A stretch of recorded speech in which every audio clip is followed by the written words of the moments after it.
But first, breaking news, oil prices have plunged below zero for the first time ever, thanks to the lack of demand because of the coronavirus pandemic. And that sends stocks falling, with the Dow closing down 600 points this afternoon. Here in Rhode Island, the state is reporting more deaths from the virus. Now, health officials say 5 more people have died, all of them nursing home patients. So far, 155 Rhode Islanders have passed away as a result of COVID-19. The number of people in the hospital has increased to 272, though the number of people in intensive care decreased slightly.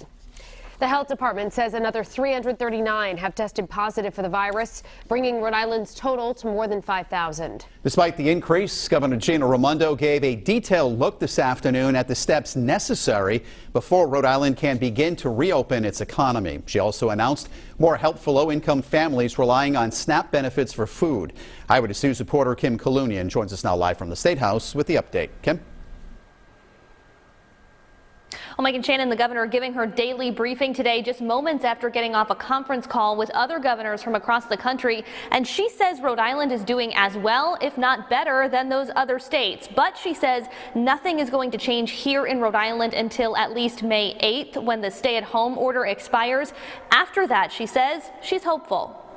The New York metro area, including New Jersey, New York, Long Island, Connecticut, and Rhode Island, all appear to be past their peak. That's clearly not true. Governor Raimondo says while Rhode Islanders have clearly flattened the curve, she doesn't believe the state's cases have peaked. On Monday, the governor outlining 6 key metrics the state will be watching to decide when and how to reopen the economy, including a decrease in the spread of the virus, widespread testing, and adequate facilities to isolate, quarantine, and care for the sick.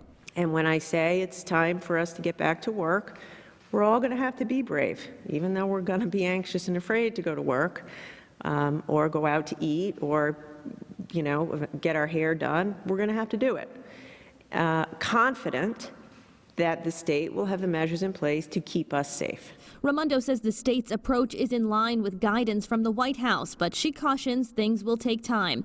Should there be a resurgence in cases after the economy is reopened, she hopes to take a more targeted approach to closures and quarantines. Until we have a vaccine, which is about a year away, we're going to be living under a new set of circumstances. The governor also announcing new federal aid in the form of SNAP assistance for low-income families. For many of you, today, there'll be additional monies loaded on your EBT card, extra money for each child that you have.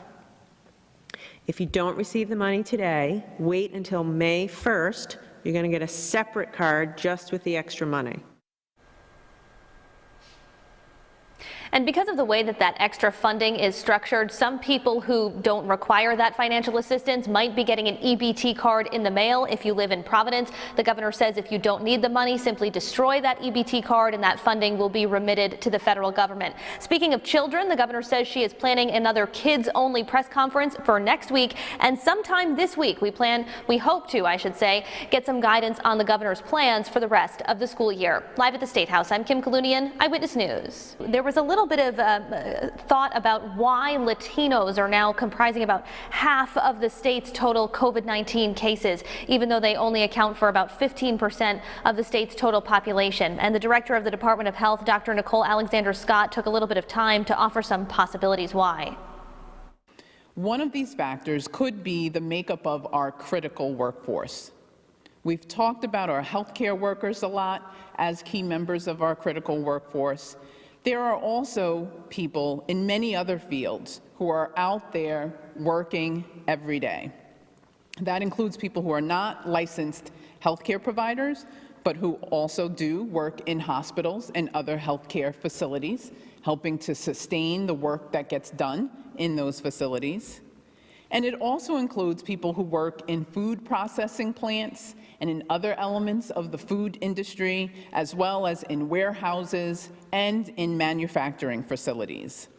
These people are going to work every day because we need them. We depend on them. As a society, we are learning a lot of lessons from this pandemic.